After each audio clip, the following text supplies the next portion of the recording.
In very simple terms, we can start with anatomy, okay? The fourth finger has a very special relationship with the body structurally. It's the only finger that you can't flip. You can do that when you want to get in a fight. You want to do that when you're pointed away. And you do that when you want to drink some tea.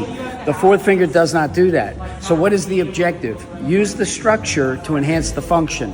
So if I want to create the greatest length internally in the body and I pull the fourth finger as far as I possibly can, that is how I take the maximum slack out of the body. A pitcher with a baseball, if there is slack, well, guess what? It's going to crash back. And 39% of Major League Baseball pitchers undergo Tommy John. Tommy who? He's more famous now than when he played in the 70s. All right, so we have this. You can see this, right? It ties in and it connects and integrates everything. And it creates that. Okay, now which is the finger that opposes all the other fingers? You tell me. I'll tell you. It's the thumb. Yay! So now, what do I want to do? I want to have the maximum length through the thumb and the fourth finger. How do we do it? Well, there's a biomechanical endgame position that will create the longest and strongest relationship of the distal extremity. Sorry, I used the big word. That just means the end, right? The hand, the fingers, down to the feet.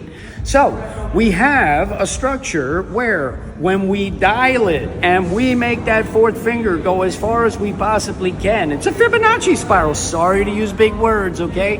Look it up, Fibonacci. It's the natural design. So if I go all the way to here, I've removed as much slack as is possible.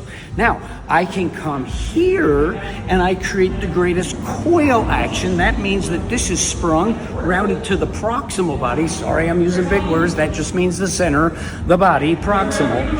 But I have that relationship. Okay, I can use that for locomotion to get more up force and to create more down force. Wow, that's cool, isn't it? Now, if I understand those fundamental transitions from the fundamental position, I can now use that spiral dynamic. Sorry, big words, just can't help it. If I crank with 100% intent, now I can seat the shoulder and I can bring my scapula, that's my shoulder bone, to the spine with the rhomboid. That's just the muscle that connects the shoulder blade to the spine and does this. If I can do that, seat it, and now I can come here and I can lay it back. There's no slack. Lay it back. There's no slack. Who am I? Dr. Seuss? No, David Weck. Now, when I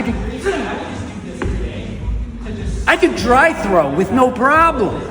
And I can pattern that so that my body understands the fullest length and the fullest strength. So anyone out there who wants to make fun of me, it says, I don't know what I'm talking about. Skepticism is welcome, but that requires scrutiny. You understand? Ridicule, rejection, and then pleading the fifth. Science is pleading the fifth, isn't it? Yes, it is. There's evil pleading the fifth, and there's ego pleading the fifth. You got to deal with it now. This is the biomechanical endgame position. And again, you won't make fun of me. That will not age well. I'm talking milk, and it's warm, and it's a long time. Every step stronger. That's another hand position. Yes, that's another hand position. Triangles. Triangles are strong. Get it? Sorry for using all the big words. I think if you actually think, you will understand.